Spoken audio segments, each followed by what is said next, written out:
두 번째, 애들한테 이제 돈이 그렇게 벌렸어요. 조금 고생을 해서 돈을 벌었어요. 그거를 합리적으로 저축하고 합리적으로 소비하는 그런 습관을 들여줘야 하는데, 제가 거기에 적응시킨 게 복리식 용돈교육입니다. 복리식 용돈교육은 꼭 해보세요. 용돈을 줄 때 성과급을 주는 겁니다. 용돈을 한 달에 뭐 3만원, 뭐 5만원 이렇게 주는 게 보통 부모들이 하는 용돈이거든요. 근데 저는 애들한테 주 단위로 줘요.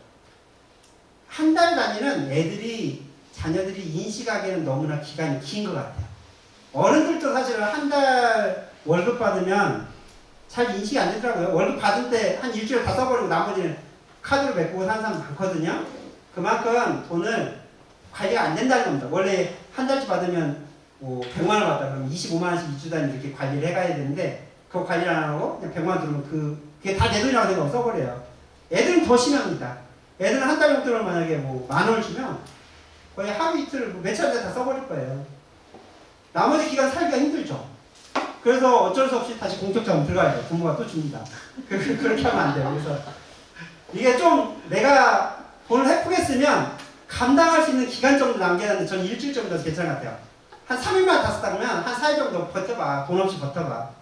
하고 싶은 거 좀 참으면 버텨봐. 이런 정도는 3, 4일은 가능해요. 한 달은 안 되지만. 그래서 저는 일주일 단위로 주는데, 일주일에 기본용돈 제가 1,000원씩 이렇게 줘봤어요. 초등학교 들어가기 전이니까 1,000원이면 뭐 작은 돈도 아니고 큰 돈도 아니거든요. 일주일 1,000원 주면 한 달에 4,000원입니다. 4,000원 가지고 애들이 뭐 할까요?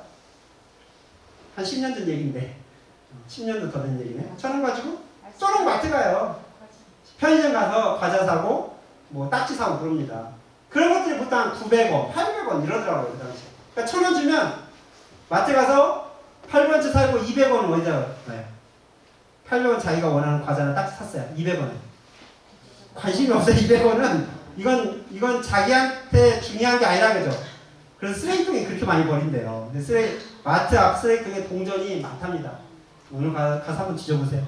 혹시 있는지. 없는 게 건전한 사회입니다. 그게 많다는 건 애들이 돈 개념이 하나도 없다는 거.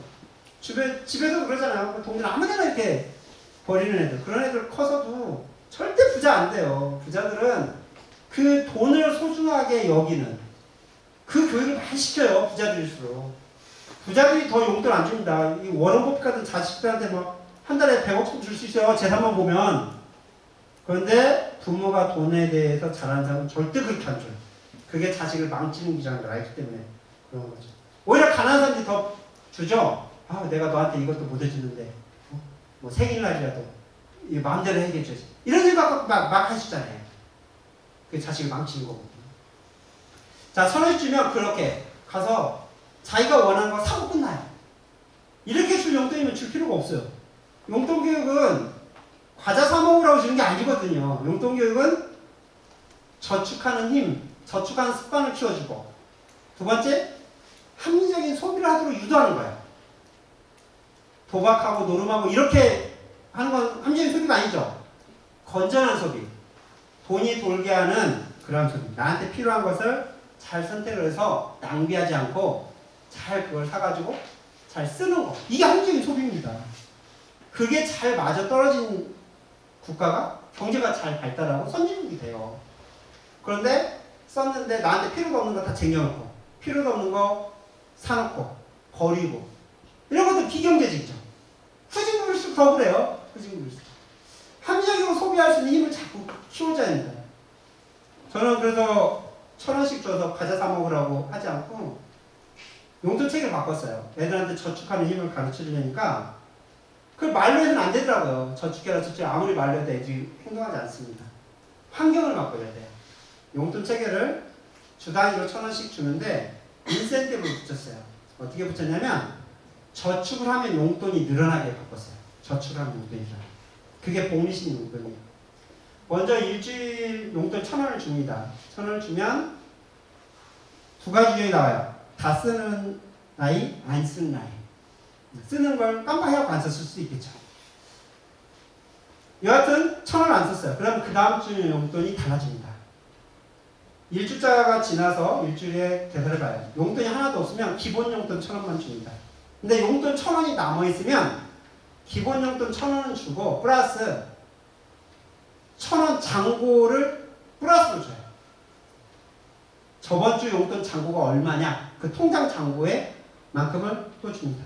그러니까 1,000원을 안 쓰고 있으면 다음 주 용돈 얼마가 되는 거예요? 기본 용돈 1,000원에 1,000원 해서 2,000원을 주는 거죠. 그럼 잔고가 어떻게 돼요? 일주일에 3,000원이 되는 겁니다. 얘가 용돈이 늘었네?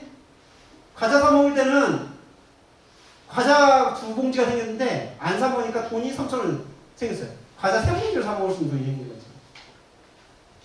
조금 인내를 해요, 애가.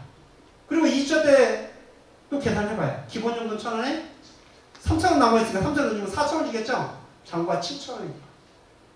3주차 때 기본 용돈 1,000원에 잔고 7,000원, 8,000원을 줍니다. 그럼 잔고가 15,000원이 돼요. 마지막 4주차 때 기본 용돈 1,000원에 잔고 15,000원, 16,000원 줘요. 그러면 31,000원이 돼요. 쓰면 1,000원, 쓰면 4,000원밖에 안 되는데 안 쓰면 31,000원입니다. 이걸 3달만 해보세요. 지방 거덜나요. 끝내가지고 오셔야 돼요. 그래서 한 달 단위로 끊어서 하셔야 돼요. 자식하고 약속해가지고 약속 다시 물려된 상황이 발생했어요. 내 월급 받으라니까. 그래서 한 달 단위 끊어서 다음 달 또 1,000원부터. 이 용돈 체계는 사실 복리식 용돈인데 복리를 부모가 만들어준 거죠. 저축하는 힘, 저축했을 때 돈이 어떻게 불어나는지를 보여주는 겁니다. 저희 애들이 돈 안 써요. 경제 불안이 온다니까요. 왜? 소비하는 순간 돈이 줄어드니까. 물론 이건 저축 개념만 본 겁니다. 소비 개념도 같이 교육시켜야 하는데 저축 개념만 본 거예요. 저축을 먼저 하고 나중에 소비를 하기 시작해요. 꼭 써야 할 때 아니면 돈을 저축하는 힘, 저축하는 재미를 애들이 느끼기 시작하죠. 그런 애들이 지금 고등학교 1학년 큰 애가 막내가 초등학교 3학년이에요. 돈을 얼마나 갖고 있을까요, 애들이? 상상보다 훨씬 많이 갖고 있습니다. 저희 애들은 돈을 정말 많이 갖고 있어요. 액수는 얘기 안 할게요. 왜냐하면 허탈감 느낄까 봐. 아마 여러분보다 더 많이 갖고 있을 가능성이 커요. 저는 그게 어렸을 때부터 경제교육의 힘이라고 봐요. 저희 애들은 마트 가거나 그러면 회사 이 제품이 어느 회사 건지 그거 봅니다. 혜태네? 롯데네? 롯데제과는 이거 봐요. 왜? 자기가 투자한 회사 이름이 있는지 없는지 보니까. 그렇게 초등학생이 돈을 쓰는 것과 그냥 부모님도 갖다가 1,000원짜리 가서 800원 딱지 사고 200원 동전 버리는 애와 20년 후 30년은 어떻게 돼 있을까요? 경제교육을 제대로 받은 애가 성인이 돼서 우리나라 허리가 된다면 우리나라는 선진국이 되겠죠. 유대인이 그렇게 된 거예요. 유대인이 어릴 때부터 경제교육을 잘 시켜서 성인이 되니까 전 세계 금융시장 다 유대인이 시작되는 거잖아요. 우리나라는 자녀들한테 오직 공부를 강조해요. 돈을 알면 속물이라고 생각해요. 어렸을 때 돈 알면 안 돼요. 어릴 때는 합리적인 윤리, 도덕, 이런 걸 보통 강조를 하죠. 사실 삶은 그렇지 않지만 하여튼 말로는 그걸 강조하고 돈을 일부러 모르게 합니다. 그리고 부모도 몰라요, 사실. 돈을 잘 못 배웠기 때문에. 돈이라면 오직 그냥 돈을 버는 거. 어떻게 하면 주식 투자하고 돈을 많이 벌까? 5배, 10배 벌까? 부동산에서 땅 가격이 2배, 3배 땅 가격이 뛰는 그런 부동산을 어떻게 하면 내가 잘 고를까? 그런 정보를 어디서 얻을까? 이런 쪽으로 경제를 봐요. 그런데 경제 공부를 잘 해가시면 이게 선거까지 영향을 미칩니다. 내가 어떤 정치를 하고 이것까지 결정을 하고 보는 거예요. 저 사람이 하는 경제 정책이 우리나라 경제 맞나 안 맞나 이걸 보고 투표를 하게 되는 거예요.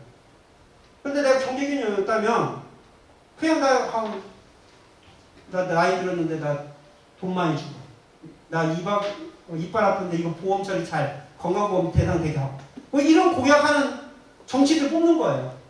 그 돈은 다 어디서 와요? 다 30대 40대가 번 돈 세금으로 그다가 가는 거거든요. 그 정치인들이 돈 벌어갖고 주는 게 아니란 말이죠. 이 전체적인 경제를 보는 눈, 이게 저는 경제 공부의 목적이고요. 그거를 우리 때는 좀 늦었지만 우리가 공부하려면 우리 자녀들에게 그런 경제관, 합리적인 경제관을 가르쳐서 최소한 인생을 살아가는데 내가 노력한 만큼, 땀 흘린 만큼 먹고 사는 구조는 돼야겠다. 그리고 더 부자가 되고 더 크게 사업하고 이거는 그 사람의 능력이에요. 다 할 수 없어요. 내 자식이 그걸 꼭 아무리 가르치면 그렇게 되는 건 아니에요. 최소한 내가 누구한테 사기당하고 장사하다가 아무런 준비 없이 전 재산을 투자해가지고 다 망하고 퇴직하면 40대 중반에 퇴직해가지고 치킨집 하고 이게 뭐가 경제적으로 뭐가 모순이 돼 있잖아요. 이게 조금만 경제관념이 있어도 그렇게 안 되거든요. 근데 고등교육을 받았다고 하는 스카이 출신이 다 그걸 하고 있어요. 공부 잘해가지고 대기업 들어가서 나와서 치킨집을 한단 말이에요. 이게 정상적인 교육 시스템입니까? 저는 아니라고 봐요. 그 사람이 똑똑하지 못해서 교육을 못 받아서 그런 게 아니란 말이죠. 경제의 관념이 전혀 없어서 그런 거예요. 오직 공부. 오직 책 속에 있는 걸 내 머릿속에 넣어서 시험에 투자해서 그 결과를 가지고 줄을 세우고 그렇게 해서 대학에 서열을 매고 그렇게 나와서 그걸 가지고 직장에 들어가고 거기서 직장에 주는 월급을 받고 이 정도밖에 경제 활동을 못한 거예요. 그러니까 어처구니 없는 선택을 해버린 거예요. 나중에 보면. 퇴직금 가지고 내가 한 번도 경험해보지 못해 뭐 치킨집을 한다든지 빵집을 해서 망해버리는 거죠. 또 정말 고등교육을 받은 사람들이 누구한테 돈 빌려서 사기당하고 돈을 빌려주는데 적은 금액도 아니고 자기 전 재산을 빌려주는데 아무런 값서스도 쓰지 않아요. 아무런 담보자료도 없이 그냥 돈을 빌려서 인생이 망해요.